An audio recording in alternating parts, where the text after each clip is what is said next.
revealing the cause behind Pang Tong's death. Under the deep plot of Zhuge Liang, in times of chaos, heroes emerge. If one possesses either the hidden dragon or the phoenix, it is enough to determine the rise of the world. These are the words of the great recluse, Sima Hui, who only recommended two exceptional talents throughout his life, Zhuge Liang and Pang Tong. One became the prime minister, while the other passed away before fulfilling his destiny. But was his death a mere result of the battlefield's peril? Or was it the outcome of a premeditated scheme? Could it be that his close comrade and ally, Zhuge Liang, was the mastermind behind the plot that led the phoenix to his untimely demise? In today's video, we invite you to turn the pages of history and examine the strategies behind Pang Tong's tragic death, one of the most brilliant minds of the Three Kingdoms era. If you love thrilling tales and tragic legends from the age of legendary heroes, don't forget to subscribe, hit the notification bell, and share so you won't miss any episodes in our journey of exploring Chinese history with us. During a time of great upheaval when the Three Kingdoms were in chaos, with no clear victor, talents from all corners sought to make their mark. Among them was a man dismissed for his unattractive appearance, his blunt nature, his direct speech, and his clumsy actions. That man was Pang Tong, known by his courtesy name Sichuan, born in Shangyang, Nanyang, an area famed for producing extraordinary individuals, where a brilliant mind would come to be known as the Phoenix. In his youth, Pang Tong was nothing remarkable except for his awkward demeanor and rough mannerisms. People dismissed him as an ordinary man in a sea of talents. However, great minds often hide behind humble exteriors, much like precious gems concealed within rough stones. At the age of 20, Pang Tong sought an audience with the renowned scholar Sima Hui, also known as Shuigjing Xiansheng, famous for his ability to recognize talent. On that day, Sima Hui sat in a mulberry tree while Pang Tong stood beneath, discussing the matters of the world, military strategy, politics, and the way of life, from dawn until the stars filled the sky. Their conversation was filled with depth, without exaggeration or empty words. It was during this night-long discussion that Sima Hui recognized the extraordinary spirit within Pang Tong. He exclaimed, "This man may be ugly, but his intellect surpasses others. He will one day be a talent that will shake the world." From then on, rumors about a phoenix in Nanyang spread far and wide.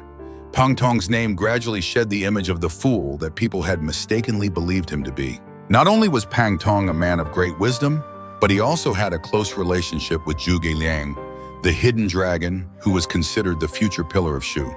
In their youth, Zhuge Liang's sister married Pang Tong's cousin, Pang Shanren. The marriage was officiated by Pang Tong's uncle, Pang Degong, who played a pivotal role in guiding Pang Tong into the political and strategic world.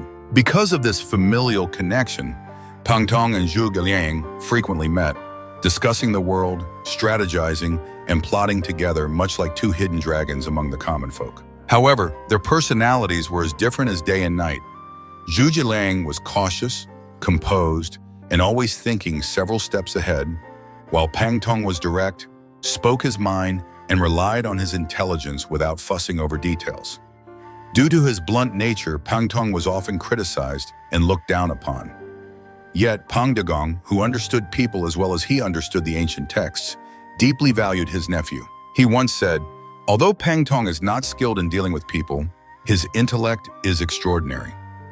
If placed in a position to devise strategies, he will change the world."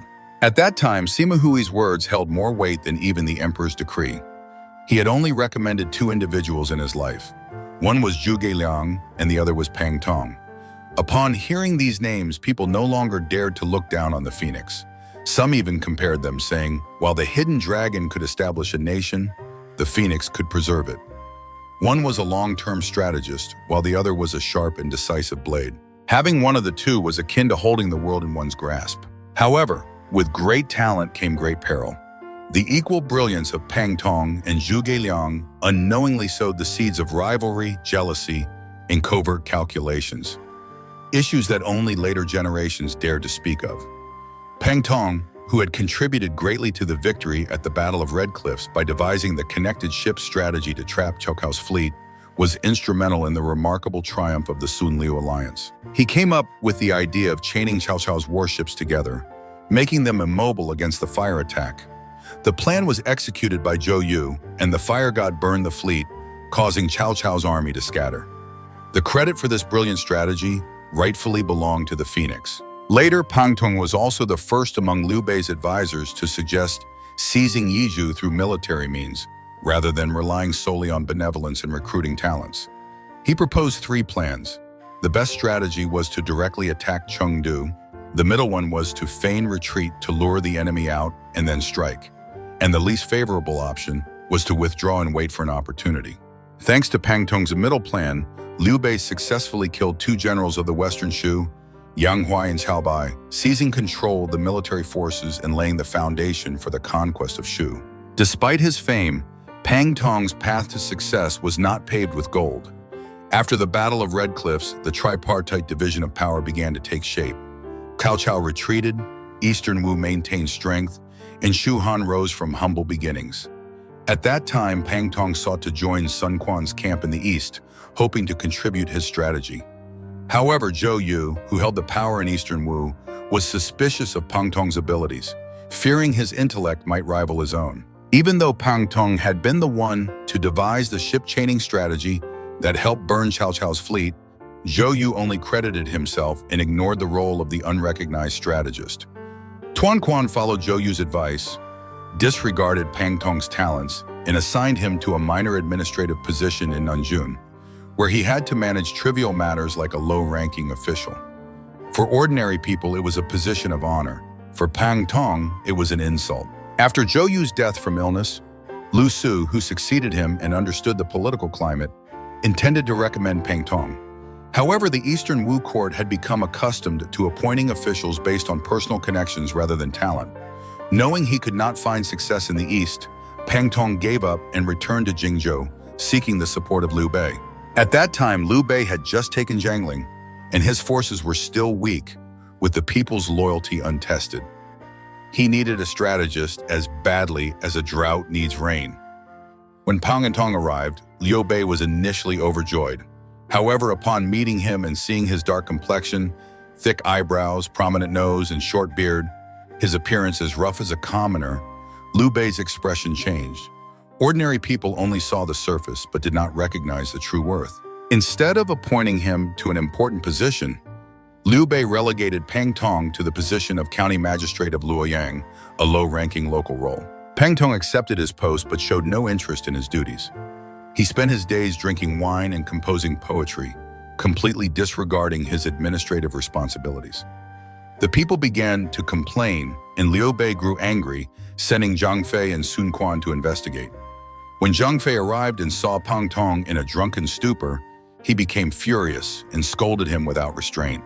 Pang Tong simply smiled and ordered all the official documents from the time he assumed office to be brought forward. He spent the entire day reviewing them, approving everything systematically, as if he had prepared it all in advance.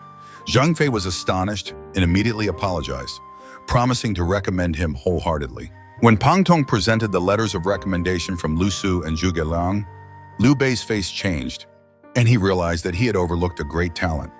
He personally went to Luoyang to apologize, bringing Pang Tong back to the capital and promoting him to the position of deputy military strategist, a rank on par with Zhuge Liang. At that time, Shu, the land of Yizhou, was in chaos. Liu Zhang was weak, and forces from the north were pressing down. Fa Zheng and Zhang Song secretly conspired, offering a plan to have Liu Bei take control of Yizhou, using external forces to suppress internal strife. Liu Bei hesitated. Zhuge Liang remained in Jingzhou, not directly intervening in the grand strategy for the western region. It was Pang Tong who stepped forward, using all his intellect and courage to advise Liu Bei to seize this opportunity. He said, "To establish a kingdom, one must win the hearts of the people and take control of strategic land. Now Liu Zhang is without virtue and the people are not loyal. If I do not go, who else will?" Thanks to this advice, Liu Bei, accompanied by Pang Tong, Huang Zhong, Wei Yan, and several thousand troops, set out for Yizhou. The fateful campaign began, but it also marked the start of the plot that would lead to Pang Tong's death. A man of great strategy, but one who was underestimated, a ruler who relied on someone whose heart was not fully steady, and another man, Zhuge Liang, silently observing from afar, like the moonlight guiding the winds. It all began with a letter. Although Zhuge Liang did not directly appear at the front lines, he closely monitored all of Pang Tong's actions. In the letter he sent to Pang Tong, Zhuge Liang wrote words full of subtle warnings, advising him to be cautious, not to overstep his authority, and not to seek too much glory. On the surface, it seemed like concern, but hidden within the words were sharp needles, like a person offering wine while cautioning the recipient not to drink too much. Pang Tong read the letter and laughed, saying, "Zhuge Liang never wanted me to achieve great things. He only hopes for my failure so that he can establish his own name more easily." From that point, suspicion grew in his heart, but it was not yet to the point of resentment. He remained loyal to Liu Bei, continuing to contribute all his efforts in strategizing for the battle. However, Liu Bei began to change. One day he dreamt of a divine being striking his right arm with an iron tablet. Upon waking, he still felt pain. He shared this with Pang Tong, muttering, "Could this be an omen?" Pang Tong, after hearing this, was enraged but still maintained his role as a loyal official, responding, "A warrior may die in battle. Such is the way of the world. Why should the Lord interpret a dream as a sign of destiny? Has someone confused your mind?" Pang Tong understood. Not only had he lost faith in Zhuge Liang, but now he also began to lose trust in Liu Bei, the one who had promised to treat him as his right-hand man. A gentleman may die, but he cannot be dishonored. A wise man may retreat, but he cannot be doubted. And so he made his decision. If fate had decreed that he could not achieve glory, then let his death serve as a shield for those who would follow. If people suspected him of deceit, let his blood prove his loyalty. And if destiny had been set, he would accept it with the dignity of a noble man, not bowing, not complaining, and not yielding to false appearances. And so on the dangerous path leading to Cao Cao, he rode the very white horse that Liu Bei had once ridden. He knew well that this road might lead to his death. Yet he continued on, not avoiding it. Behind him lay an unanswered question. Did the phoenix choose death, not due to failed strategies, not due to an arrow wound, but because his heart had died long before, poisoned by suspicion, envy, and an invisible force known as Heaven's Will? The Battle of Cao Cao in the summer of the 19th year of the Zhenan era was preceded by an unusual wind and dark clouds covering the mountaintops, a sign that something momentous was about to unfold. Pang Tong at that time led a large force advancing toward Licheng. To mislead the enemy, he sent the troops of Wei Yan ahead, while he himself took a smaller, more treacherous route to the south. This path was perilous, with sheer cliffs on both sides, vulnerable to ambushes and difficult to reinforce. Could a strategist like Pang Tong not realize the danger?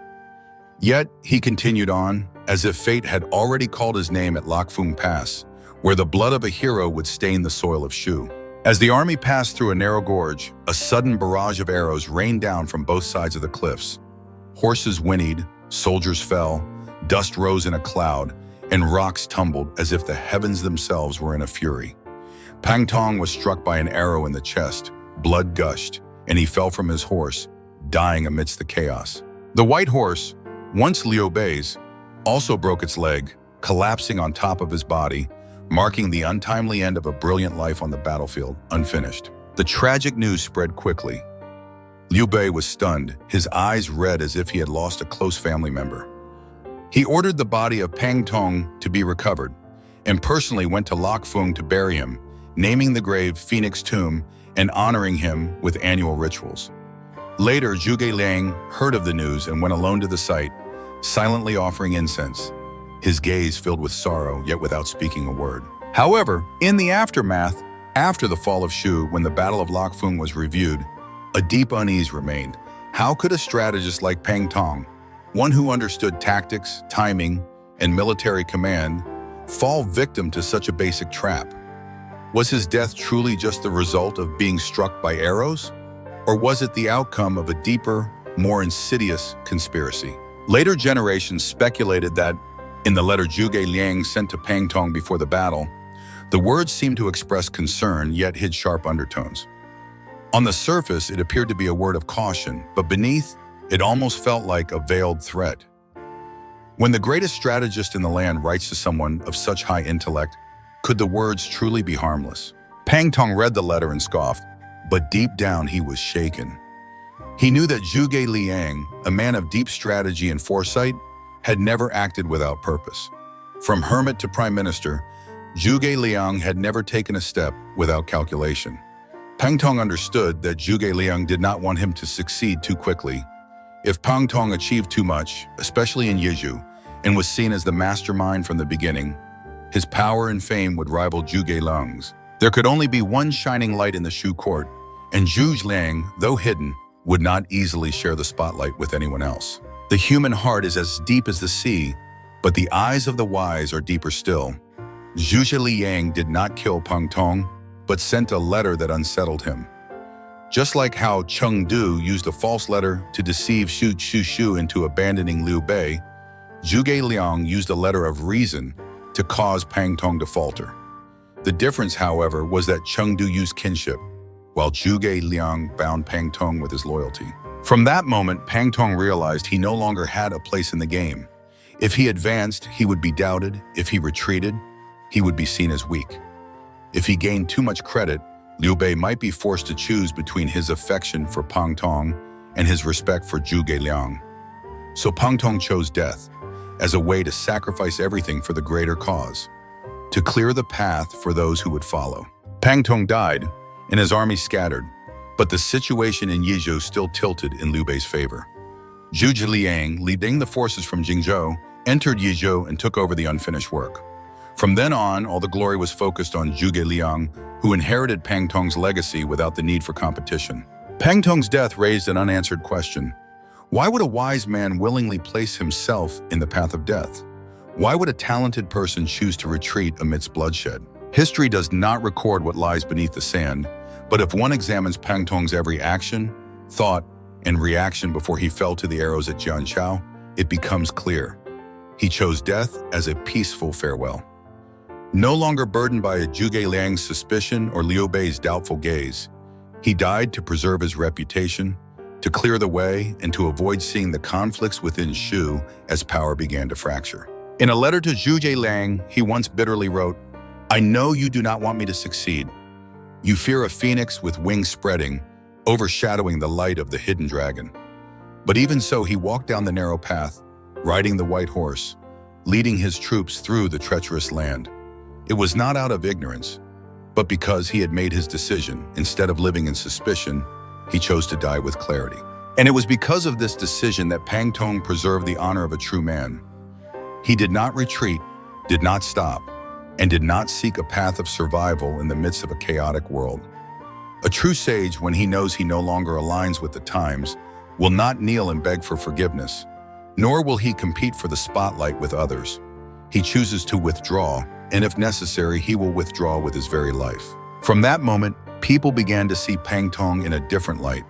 He was not just a strategist, not just the man who devised the plan to destroy Cao Cao's fleet at Red Cliffs, nor the one who laid the strategy to seize the Western Shu territories with the feigned retreat, real attack tactic. He was a man who knew he would die, yet chose to die at the right moment, in the right way, with courage and dignity. To the common man, he was a man of misfortune, but to those who understood the times, he was a pathmaker, a man who chose to sacrifice himself so that others could shine. He understood that if he continued to take credit, if he continued to press forward into the fray, he would sooner or later become a thorn in Zhuge Liang's side. At that point, either the Shu court would split in two, or one of them would die quietly. So he chose to go first. His death resolved the tension, allowing Zhuge Liang to continue his work unhindered, without the burden of comparison. The phoenix was gone, and with his death, all rumors ceased. All suspicions dissipated. Zhuge Liang became the undisputed supreme strategist, and Liu Bei mourned, but his heart was at ease. From that point on, the Shu court was stable and unified. But behind that peace, who remembered that it came at the cost of a great talent's life? Thus we see that fate does not lie in the heavens, but in the hearts of men. A person of talent, when not trusted, is bound to fall into disaster. A wise person, when doubted, will eventually have to retreat. And Pang Tong, with his tranquil mind, used his death to save others from the internal strife. However, from that time onward, rumors began to circulate. Pang Tong did not die at the hands of the enemy, but from the deep, calculating schemes of Zhuge Liang. Though Zhuge Liang did not strike the fatal blow, He had used psychological tactics, letters, and subtle words to corner the phoenix into a situation where death was inevitable. No blood was shed, but his enemy was forced to yield. No sword was drawn, yet the path of survival had turned into a death trap. Those who disliked Zhuge Liang called it a vile, underhanded plot. Those who respected him praised his wisdom, saying that the wise man kills with his mind, not with a sword. Whether for or against him, Pang Tong's death was not a simple accident.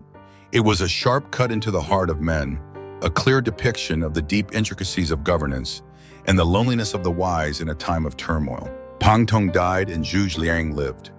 One died young, leaving an everlasting legacy. The other lived long, carrying the weight of the kingdom. They were opposites of an era, but also two inseparable pieces of the Shuhan foundation. In the end, Pang Tong's death did not diminish him. On the contrary, it made him greater in the eyes of later generations, because he chose a death full of dignity. The death of a man who understood the times, understood himself, and understood the value of sacrifice. History does not favor anyone. The victors are recorded in golden ink, while the defeated are marked with the tears of time. But there are those like Pang Tong whose brief life leaves a shadow far greater than pages of history. The phoenix, a bird whose wings were never fully spread, perished amidst the clouds, not just in an ambush, but as a testament. Brilliance, if it does not align with the times, becomes a great misfortune. After Pang Tong's death, Zhuge Liang single-handedly took control of the entire situation. Liu Bei was no longer torn between two brilliant strategists. But something curious happened. From that day forward, whenever Liu Bei mentioned Pang Tong, his eyes would turn red. People said, Liu Bei mourned Pang Tong more than he mourned Zhuge Liang. It wasn't because of deeper affection, but because in the death of the phoenix, Liu Bei carried some responsibility. Responsibility as a commander who had once doubted, once hesitated, and who had not been strong enough to fully trust a talented man. Yet no matter how deeply mourned, that death could not be undone. Fate had been sealed, the sword had fallen, the blood had been spilled, and all the plans were now nothing but tales told after the fact. However, future generations continue to question, what role did Zhuge Liang play in Pang Tong's death?